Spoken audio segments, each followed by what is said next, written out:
we're going to review topics for your Math 1324. So topics covered here, um, 4.1, 4.2, 4.3, 4.4, 5.1, 5.2, 5.3, and 5.4 from your 1324. So let's go ahead and get started. So first, let's review graphing exponential functions. So to graph this exponential function f of x squared, let's do using a table. Okay, so what I'm going to do is I'm going to pick random values for x, and then I'm going to plug it into the function, and then I'm going to plot them. Okay, so let's start. These are my values for x, and I'm getting the values for f of x. And again, remember where f of x is replacing our y value. So this is where we're getting our ordered pairs. So let's start with these values here. So let's start with -2. When I plug in -2 to this function, again, what this means is that everywhere I see x, I'm going to plug in that -2. So we have 2 to the -2, but we can't evaluate this number just the way it is. We have to use our negative exponent rule that tells us that this is the same thing as 1 over 2 squared. So 1 over 2 squared is 1 over 4. So our y value here is 1 over 4. So I'm going to go down the list. I'm going to do the -1. Again, everywhere I see x, I'm going to plug it in that -1, and I get a 1/2. Then I plug in 0. Remember, this is our 0 property for exponents. Anytime we have a 0 exponent, our answer will always be 1. So now our y value here is 1. And then I'm going to do the 1. This one's easy. 2 to the 1 is just 2. 2 squared is 4.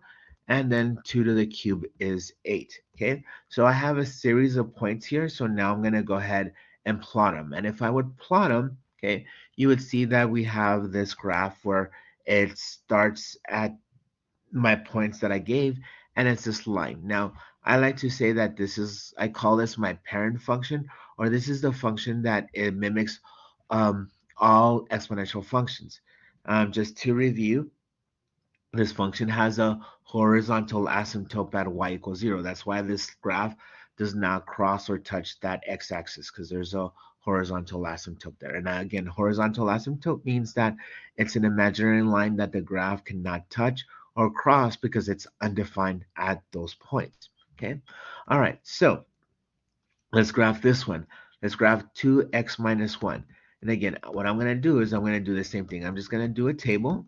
And again, I'm going to pick random values for the table, and I'm going to plug them in. And if I do the same steps, when x equals -2, I have a y value of 1/8. Then if I plug in -1, then my y value is 1/4. If I plug in 0, again, anything to the 0, or sorry, this one I have to do the operation. 0 minus 1 will give me a 2 to the -1. Again, this is the same thing as 1 over 2 to the 1 power, so 1/2, right? So our y value is 1/2 when x is equal to 0. When x equals 1, we have 1. When x equals 2, we're going to get 2. And when x equals 3, we're going to get 4. Okay, and then we have a last one when x equals 4. So 4 minus 1 is 3, and 2 cubed is 8. So once I have these points again, I'm just going to go ahead and plot them. Oh, and I don't have my graph. So what you're going to see, and I'm going to tell you what's going to happen on this graph.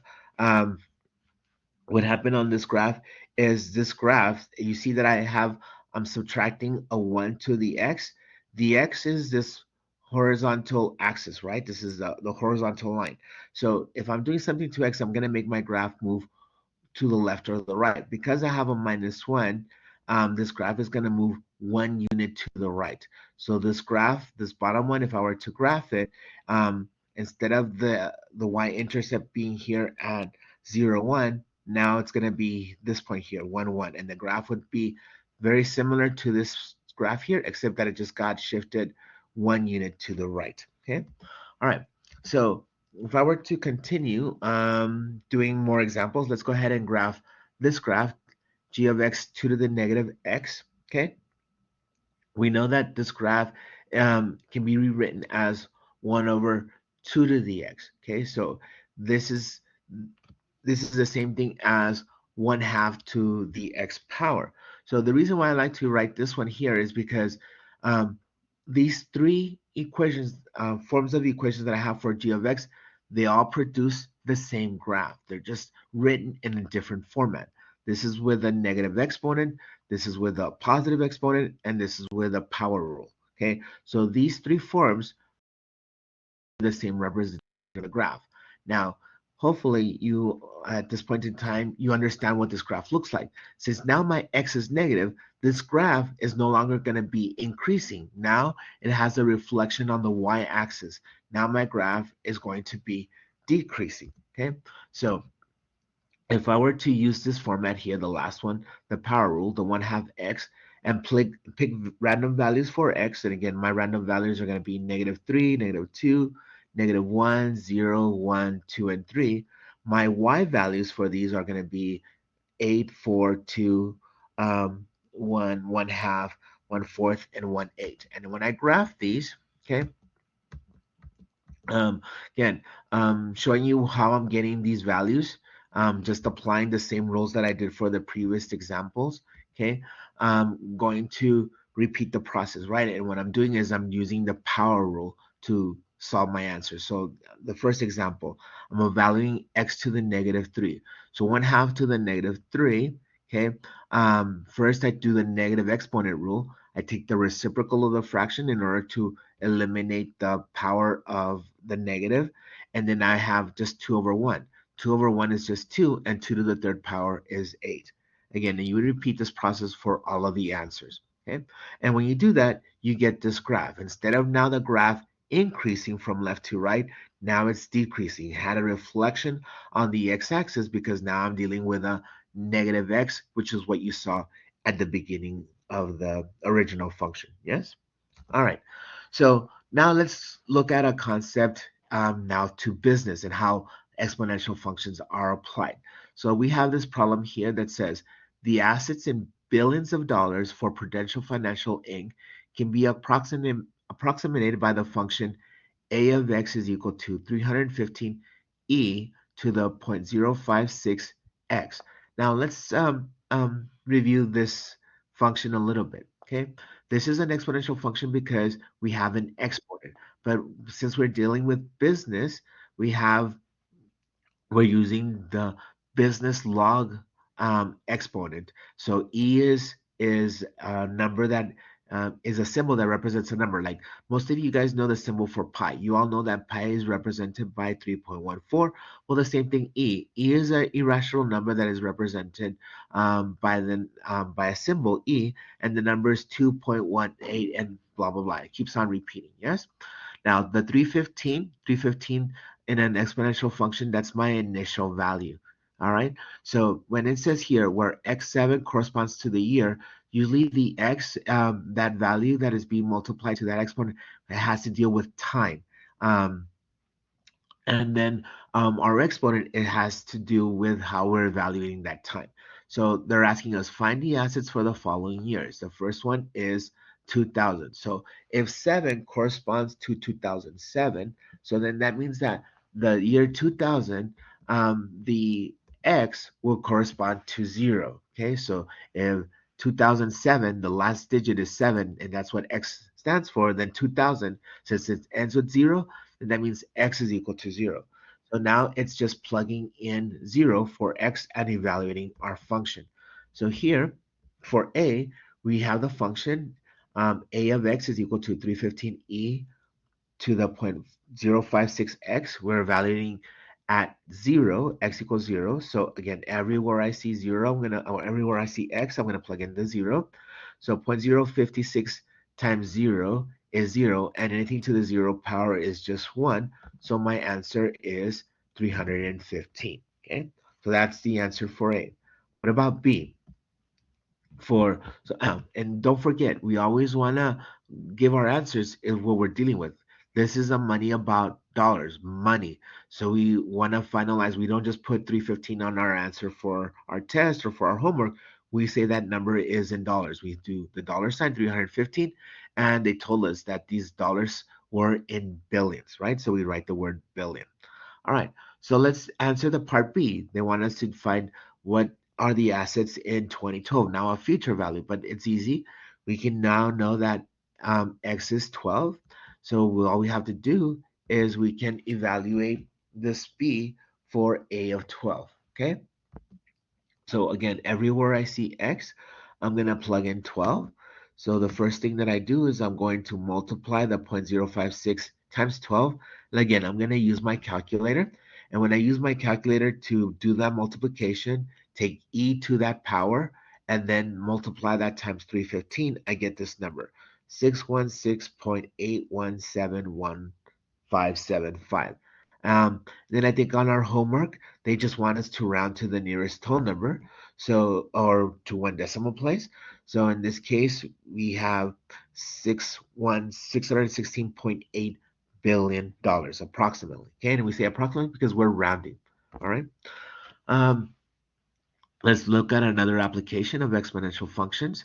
That says a daily virus has infected a world. At the end of January, there were 2 cases, and by the end of April, the case had grown to 128 cases.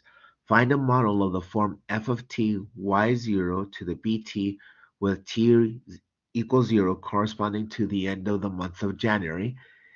So let's do this first part. So they want us to find an exponential equation in this format. F of t is equal to y0 to the bt. So again, y0 means the initial value of the function. T refers to time as always. So they gave us 2 scenarios. They gave us what happened in January and what happened in April. January is our start of our scenario, so that's t equal to 0. That's why they say January is t0, because that's where we start. So if January is 0, then April would represent t equals 4. Yes, and in April we have a value.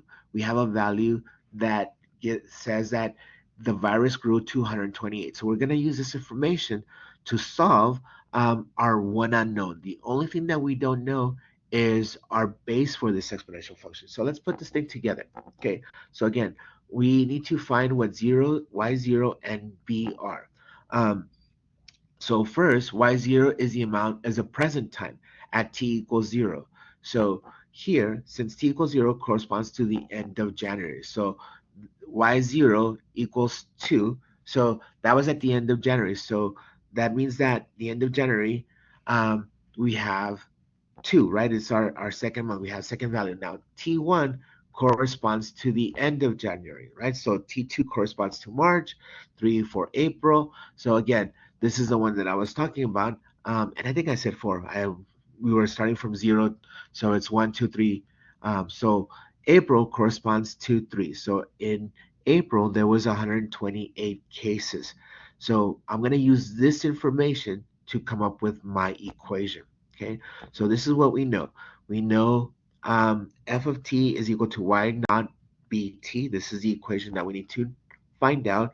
And we know something, that in April, there were 128 cases. And we know that our initial value was 2, so we're going to plug it in. So we have 128 is equal to 2 b to the third. And now you see that our only variable that we're missing to solve is that base for that exponential. So we're going to do it in pieces. We need to solve for b. So the first thing that I'm going to do is I'm going to divide by 2 on both sides. Okay, so when I divide by 2 on both sides, we have 128 divided by 2 is equal to b cubed. So 128 divided by 2 is 64 is equal to b cubed.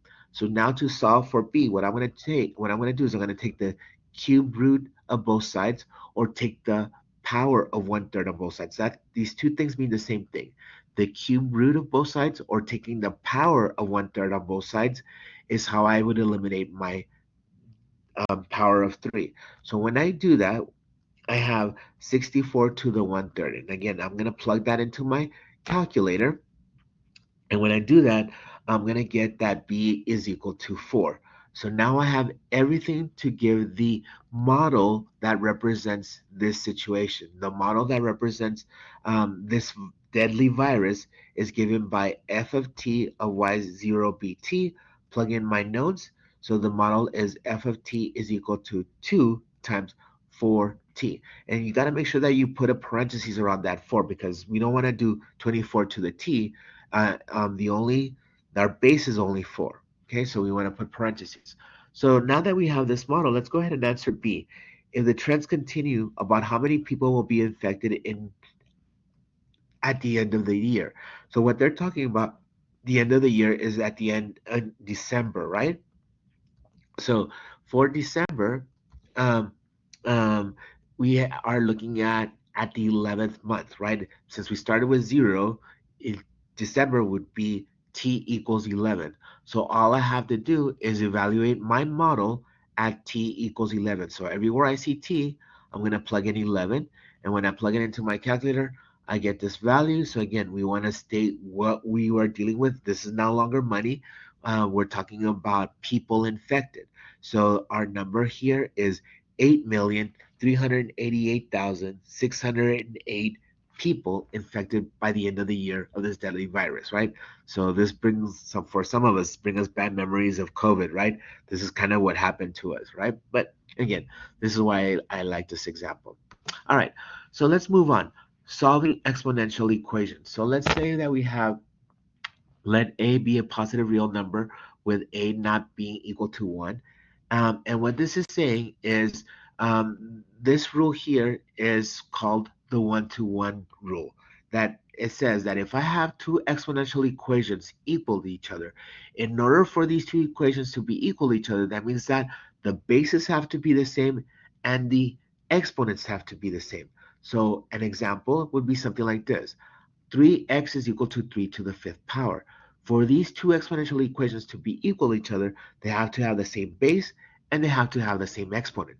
So obviously, we can see that it has the same base, but they're giving me an x for the other one. Well, I know what that x has to be. For these two to be equal to each other, x has to be equal to 5. So applying my rule, x equals to 5. So this will give me a true statement. How about this one? This one's not so obvious, right? I want to apply my one-to-one property, but by the looks of it right now, they don't have the same base. But what I can do is I can make 125 have a base of 5. 125 can be written as 5 times 5 times 5. 5 times 5 times 5 is 125. So 5 times 5 times 5 can be written as 5 cubed, okay? Um, so 125 is represented by 5 cubed, but I have an x there. I can apply my power rule. Power rule says that when I have an exponent to another exponent, I just multiply those two values together. So that means that the value here is 5, 3x. Now on the other side, I have 5 to the fifth power.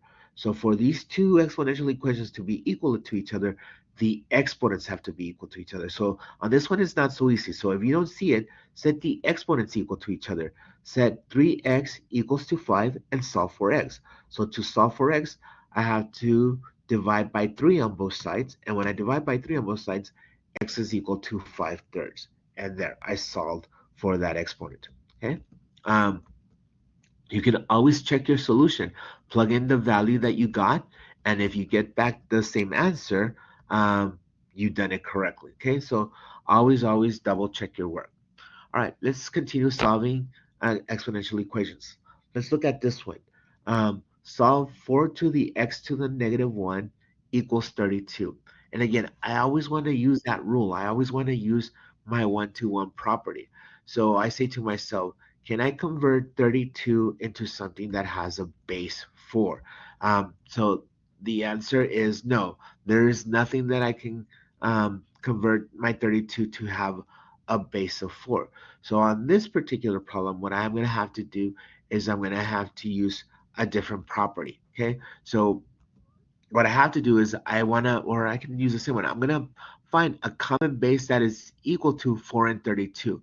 And what I know is that I can convert the 4 into a base of 2 and also the 32 into a base of 2. So 4 can be rewritten as 2 squared and 32 can be written as 2 to the fifth. So if I do this, then I can apply my one-to-one property. So let me go ahead and do the replacement of what I have.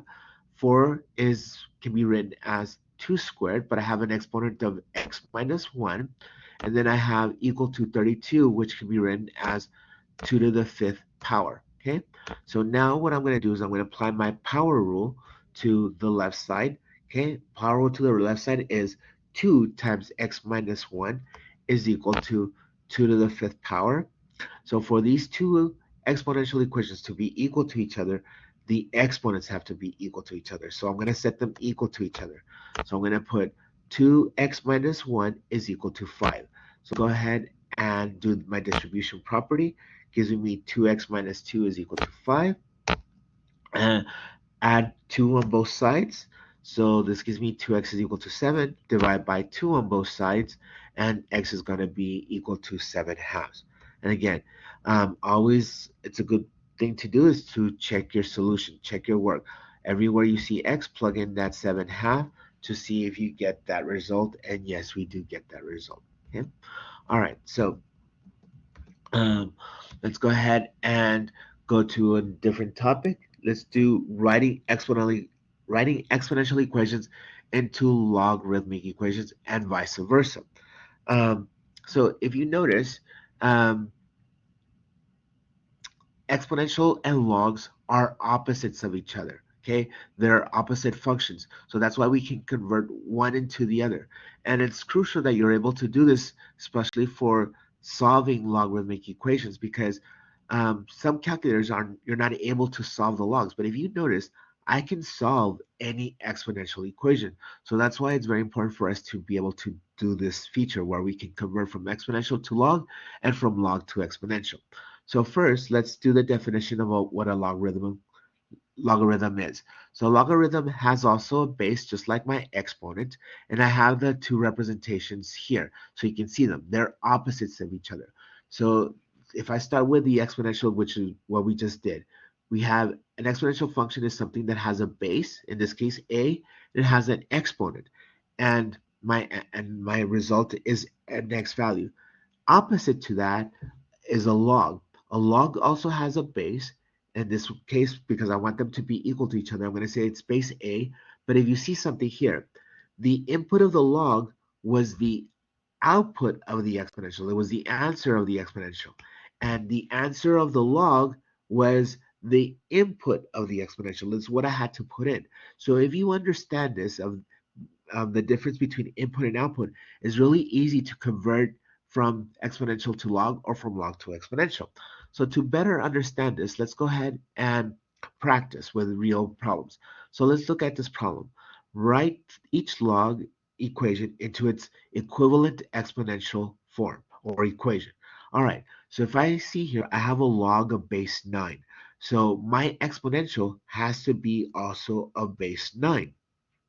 So I'm going to do this. I want to put what my values are. So I have three things to know. My A, Y, and X. Again, my A is my base. So the base on my problem is the 9. Okay, my output for my log, my output for my log here is a 2 that refers to my Y, and the 81 is my input that refers to my X. So again, I'm going to plug those in. X is 81, Y is equal to 2. Now, go ahead and replace it to my exponential. So my exponential, we have my base is 9. The output of the log is the input of the exponential, which is now 2. And the input of the log is the output of the exponential, which is 81, right? So you see here, we just match. A is 9, Y is 2, X is 81. All right, let's do another one. How about 5 cubed is equal to 125? Now let's go opposite. I have an exponential equation. Let's convert it to its equivalent logarithmic equation, okay? So let's do the same process. I have this, AY equals 2X. My base is A, my y is 3 and my x is 125. Yes? So replacing these same variables to the opposite, we have y is equal to 3 is equal to the log of base 5. They have to have the same base, and the input here is 125. Yes? So, or what you can do is we can simplify. We can move it the other way, right? Just how we saw the first example. Log of base 5 of 125 equals to 3. Okay? All right. So now let's graph some logarithmic functions, okay? So in order to graph without a calculator, we need to know how to convert to exponential form because this will help us get some of these values. All right, so first, let's go ahead and look at this log function, okay, that is equivalent to my exponential function. So this is again, this y equals log base 2 of x is what I like to consider my parent function. This is the graph that represents all log functions. And just so you can see and practice, we're going to do a table to graph these. Okay, so now I'm going to repeat the process for both the exponential and the logs so you can see that they're opposites of each other. Again, the one in blue is the one that we had drawn already, our parent exponential function. It's a blue and has a horizontal asymptote. It doesn't cross this axis, and the graph is this. And if you would notice, if I graph my log now with these values, is the one in red. We have this graph. So I always like to tell my students, okay, these two are opposites of each other. So they have everything opposite for them. My exponential function had a horizontal asymptote. I mean, it had a horizontal line that the graph could not cross or touch. The log function has a vertical asymptote. It has an imaginary vertical line that it cannot cross or touch. My exponential function had a y-intercept at 0, 1. My log function has an x-intercept at 1, 0. They're completely opposites. And the axis of symmetry where these two graphs are opposite to each other is the line x equals y. We have an imaginary line, okay?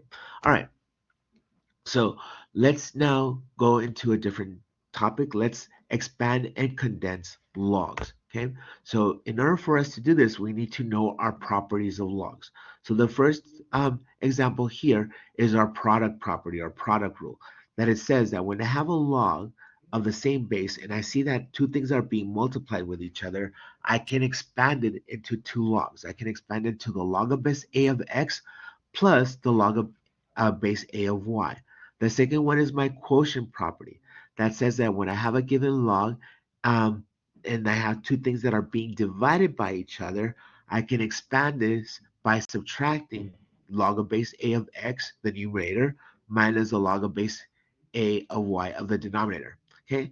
The third one is the power rule. It says that when I have an exponent being multiplied into a value of the log, all I have to do is multiply that exponent to the log. Okay, so those are my basic properties for logs, and I'm going to use these to expand and condense.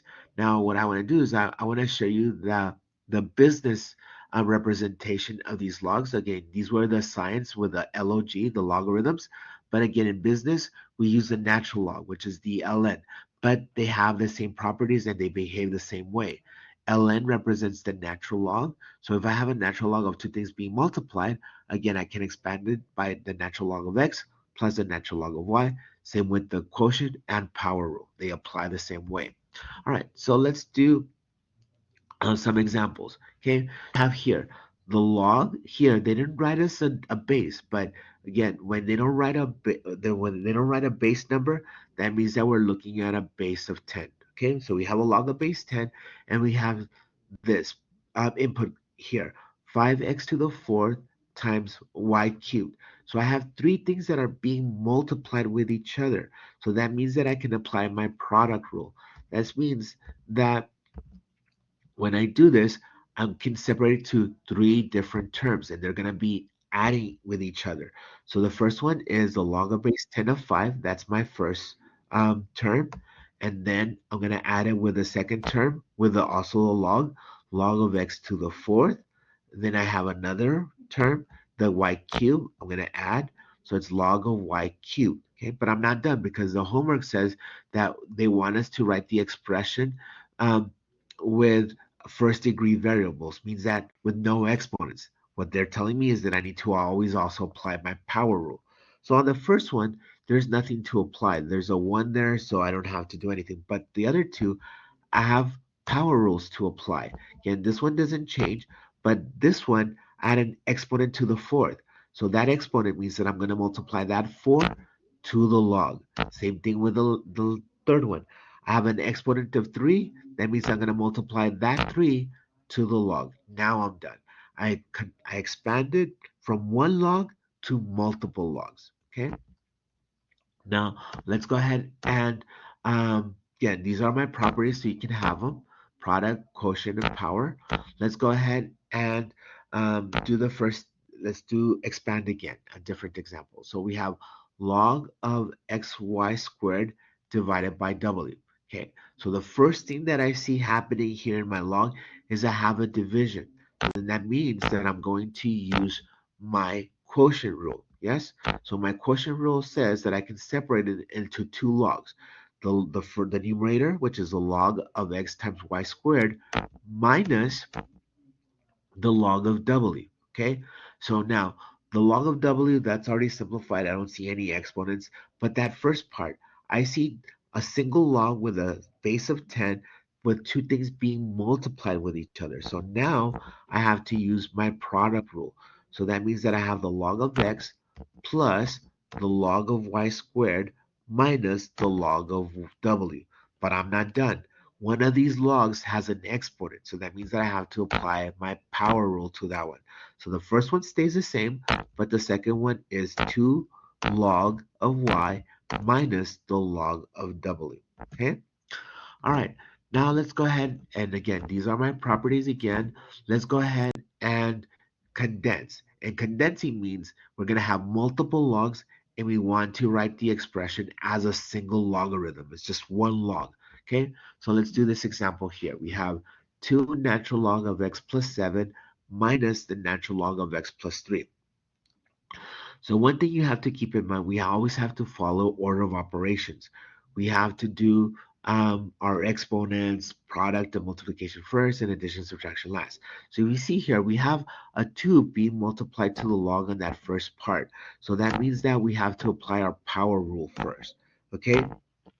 So then that means that I'm going to have the natural log of x plus 7 to the second power minus the natural log of x plus 3. That one didn't have anything multiplied, so I leave it alone.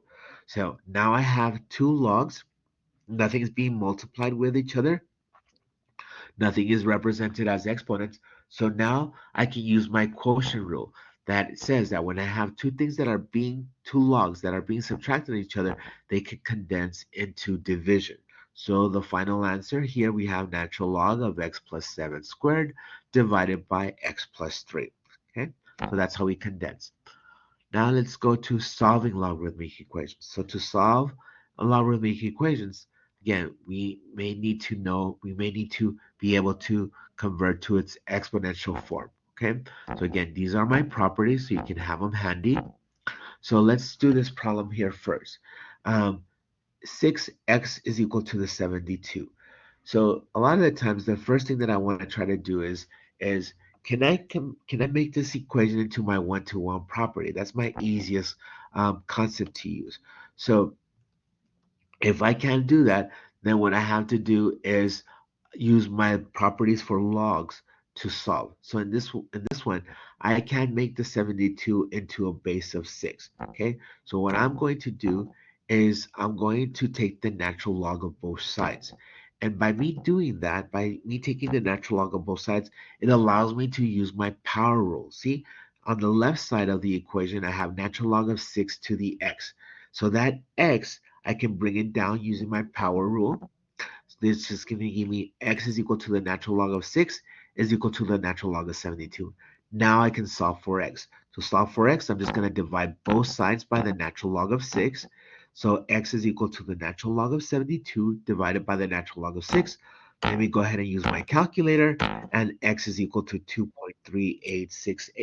2.386852807.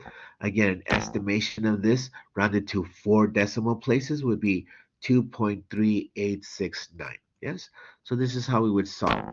All right, so it's very important that um, we don't separate these values. Okay, all right, let's do another solving. We have solve log of x is equal to the log of x plus 3 minus log of x minus 1. Ooh, on this one, I'm gonna be able to use my one-to-one property, but what I want to do first is I want to condense that right side. If you see, I have two logs that have the same base, they're base 10, and I'm going to combine them into a single log. So the first step that I'm going to do for this one to solve is I'm going to condense the right side. Okay, so the right side gives me log of x plus 3 divided by x minus 1. So do you see here that I have two logs? On the left, I have log of x is equal to the log of x plus 3 over x plus 1. So I'm going to use my one-to-one property that says for these two logs to be equal to each other, the inputs have to be the same. Okay, so it says that x should be equal to x plus 3 divided by x minus 1. So let's go ahead and solve. So the first thing that I'm going to do is get rid of the fraction by multiplying x minus 1 on both sides, or you can say that we're cross multiplication. Again, this is the only time we cross multiply, when we have a proportion, when we have two fractions equal to each other, okay? So this gives me x times x minus 1 is equal to x plus 3. Distribute my x. Have x squared minus x is equal to x plus 3. So hopefully you see that our answer is going to involve a quadratic because we have an x squared, and we've already covered quadratics. So what I want to do is I want to move everything to one side. So what I'm going to do is I'm going to move everything to the left side. Okay, so when I move everything to the left side, I get x squared minus 2x minus 3 is equal to 0. So now I have a quadratic. And the best way to solve this is to factor it. I need to find two numbers. When I multiply them together, give me negative 3. And when I add those same two numbers, give me a negative 2. What are those two numbers? Well, it's a negative 3 with a positive 1. A negative 3 with a positive 1 gives me negative 3. And negative 3 plus 1 gives me the negative 2. So this factors into x minus 3, x plus 1 equals to 0. Now in this format, I'm able to solve for x. I see that one of my x values, if you don't see the product of 0 here, you set them equal to each other. So one of the x values is x equals 3 or x equals negative 1. But remember, we need to check the solutions always. And one of the things that you should know is that we cannot evaluate logs at negative values. So that means that in this one, when x is equal to negative 1, we have a value here that is undefined. We cannot put negative 1 in here. So that means that negative 1 is not a solution. But if we check the other one, the 3, we check 3, we will get a solution, right? And then we use our calculator, we'll see that these two give us the true statement, okay? So always check your work, but keep in mind, you can never evaluate logs at negative input values. It's undefined, okay? All right, so let's move on. Let's solve this one. Solve log of 4, base 4 of 5x plus 6 equals to 2. So on this one, what I'm going to do to solve is I'm going to convert it into its exponential form, okay? So what I'm going to do is convert this into my exponential form. So again, here, the way I'm doing it is by using my negative, my inverse property, excuse me. But what I'm doing is basically converting it to exponential form. So let me go through the process, and then I'll explain to you how I can eliminate this part. Again, this is a log of base 4. So that means that my exponential has to have a base 4. The output of the log is 2. That means that the input of the exponent has to be the 2. So that's 4 squared. Again, the input of the log is 5x plus 6. Then that means the output of the exponent has to be 5x plus 6. So now I can simplify. So we have 5x plus 6 is equal to 4 squared. Again, 4 squared is 16. I'm going to subtract 6 on both sides. I'm going to get 5x is equal to 10. Divide by 5 on both sides. I get x is equal to 2. So again, one of the ways that we can use to solve a log function like this is to convert it to its exponential representation. Okay. And again, you always want to check your solution, and you'll see that you will get the correct answer. Yes, 2 is equal to 2. All right. So let's go into some business terms, and let's start with this concept of simple interest.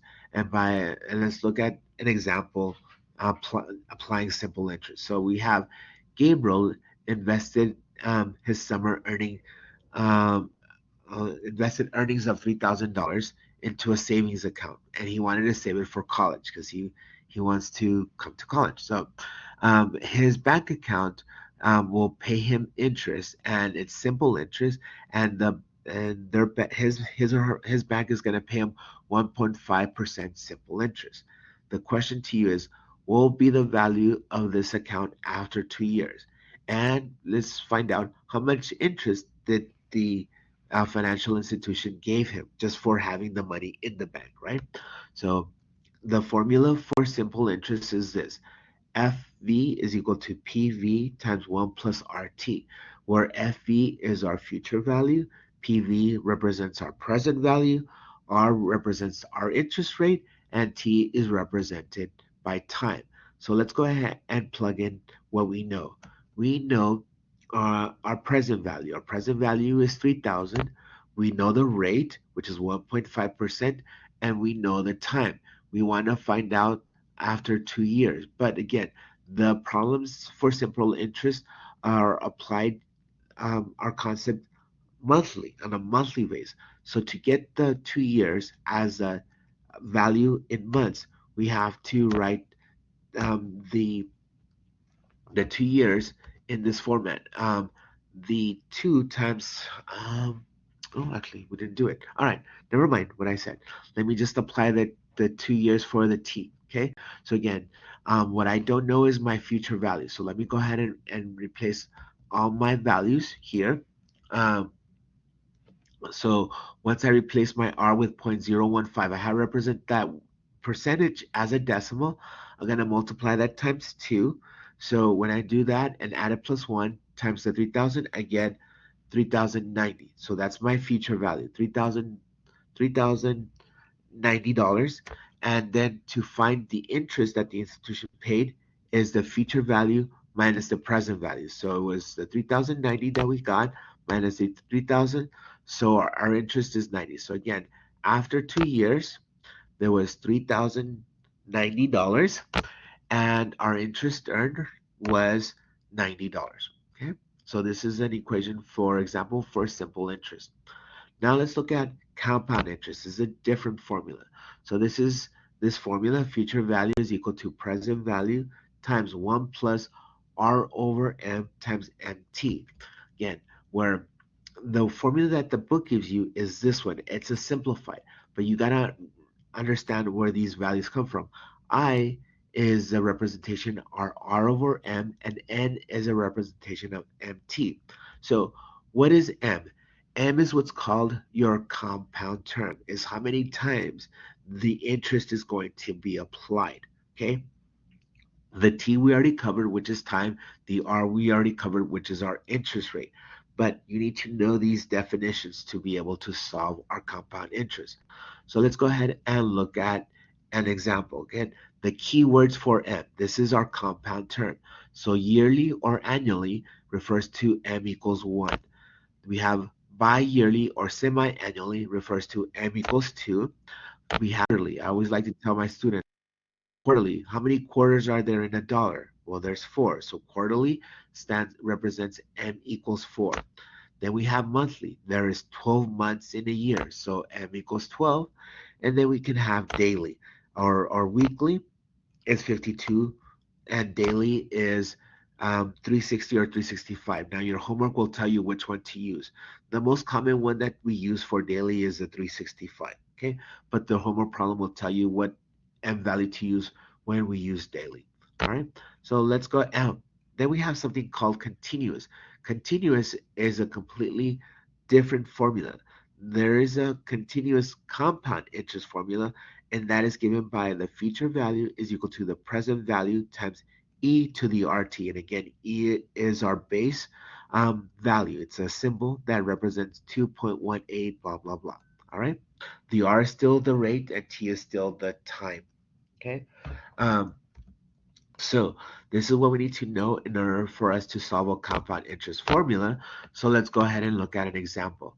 You deposit $9,000 into an account, and your bank pays 2.5 interest semi-annually. How much money will be in your account after 10 years? And then let's answer again. How much will this financial institution pay you just for having that money? How much did your money earn in interest? Okay, free money, guys. All right, so let's go ahead and apply our formula. F V is equal to PV 1 plus R over MMT. This is the condensed version, but these are our variables that we need to represent. What we don't know is our future value. We're depositing $9,000 and I want to know how much money will I have in the bank after the 10 years. That's so again, that's my future value that I don't know. My present value is 9,000. My rate is 2.5%. Written as a decimal, 0.025. My M, semi-annually, that means M is 2. T is 10 years, so that's 10. Again, my I is the rate over my compound term, which is 2. My N is the compound term, which is 2 times my time, which is 10, which is 20. Plug it into my formula given, apply my calculator, and again, I'm dealing with money. So because I'm dealing with money, your homework or on your test, they might not tell you how to round, but since we're dealing with money, we have to round to 2 decimal places that represent cents. Okay, so the final answer on this one would be $11,538.34. Again, be careful. They might not tell you how to round, but you got to round into cents because we're dealing with money. Now, how much interest did we earn? We're going to apply the formula to find interest. It's just future value minus present value. This is the formula to find the interest earned. So again, our future value was $11,538.34. I'm going to subtract it with my present value, which was 9,000. That's how much I deposited. So how much free money was given to me from interest? My free money, they gave me $2,538.34. Okay. So again, please use savings accounts. You want to save money for college or for a future car or for whatever you want to buy. Okay. Use the financial institutions to earn free money. All right. So let's look at another type of financial problem. This might be my last one. So let's find our future value using an ordinary annuity. Okay, so let's look at this example. At the end of each quarter, and that's the key word. Okay, that's the key word that's going to allow me to use the ordinary annuity formula. Okay, that um, there are payments being added at the end of a term. Okay, and this one is at the end of each quarter. So I know that my M is also going to be 4, okay? But let me continue reading. We have, at the end of each quarter, a 50-year-old woman puts $1,200 in a retirement account that pays 7.2% compounded quarterly. When she reaches 60, what will be the value in the account and how much interest will she earn? All right, so here, this is the formula for an ordinary annuity. Okay, so again, we know what I represents, we know what N represents. These are the values. All right, so let's see. We don't know what the future value is, but we know the payments that this lady is going to be making. She's going to be making payments of $1,200 at a rate that her bank is paying her at 7.2%. Again, as a decimal is 0.072. My she's the financial institution is going to pay out quarterly. So my M is 4, and she's going to do this for 10 years because the lady is 50 and she wants it for retirement when she turns 60. So 60 minus 50 is those 10 years that went by. Again, I plug in my values. I get 0.018. Get my N. My N is 4 times 10, which is 40. Let's plug them into the formula. It's plug and play for these problems. It's easy, right? So we're solving for the future value. My payments are 1,200. Plug in the rest of my values. Let me go ahead and use my calculator to solve this. And when I plug it into my calculator, I see that I have the top number is 1.0413201138. So you can verify this. And again, I'm kind of going fast because we're reviewing for your exam and trying to cover as many topics as you want. But again, remember this is being recorded so you can download this at a different time. Okay. Um, so when I do the division of that, um, I'm going to get this value. So plug that value in. Oh, one thing that I want to mention that if I haven't said it already, is please do not round as you go. If you see me, when I'm putting the values that I'm putting into my calculator is all the numbers that I see. Do not round. If you round, your answers will be off by a lot because these are exponential functions. Change a penny and this problem will change drastically. Okay, so do not round until the end. So you see me, I'm putting all my values. I'm not rounding as I go. So when I multiply these two numbers then together, again, I'm showing you what I'm doing in my calculator, I get this number. Now I'm going to round. Now that I have my final answer, my future value is $69,421.34. Again, always round to cents because I'm dealing with money. All right. So um, the now it's easy to see how much the lady earned from interest, but again, to find how much interest was given to her in the 40 payments, we have to apply this first formula. We have to apply the number of payments times the payments. So we did 40 payments, um, and the payments were 1,200. So the lady made a total contribution of $48,000. But out of the $48,000, we have to subtract with what the bank is giving us. So that 69,421.34 minus the $48,000 that we made payments of give us an interest earned of $21,421.34. Okay, so I'm gonna go ahead and stop here. And again, I want to thank you all for joining me today for Friday's Happy Math Hour reviewing for a semester that is going very, very fast. As you can see, we're doing our second exam already on our second week. All right, so either you're about to take it or you're going to take it on this weekend if you're online or maybe on Monday. So I wish you the best of luck. And again, thank you for joining me today. So I'll pass it back to our presenters. Thank you, Mr. Carizales, for your wonderful presentation. If you would like to download a copy of the presentation, you can go up to the top right corner and click on the box with the arrow going down while the presentation is still on the screen. We do want to remind you all about our previously recorded sessions, which are available on the YouTube on the Tejano Virtual Events playlist. This session will also be available on the playlist later today. Also linked is a short survey to help us improve the Tejano virtual event sessions. Please take a few moments to fill out that survey. And before you leave, I do want to share the Tejano virtual events flyer with this session that we will have next week. At 1 p.m. today, we will be having the EPCC Mental Health Committee with Christian Salas on time management, and we will be back with Happy Math Hour next week at 11 a.m where when Math 1314, we will be covering inverse functions and exam 1 review. And for Math 1324, we will cover exam 3 review. Thank you all for coming in today, and we do hope that you have a lovely weekend. If you have any questions, please feel free to use the chat box in your mic. We hope to see everyone, and again, happy Math Hour.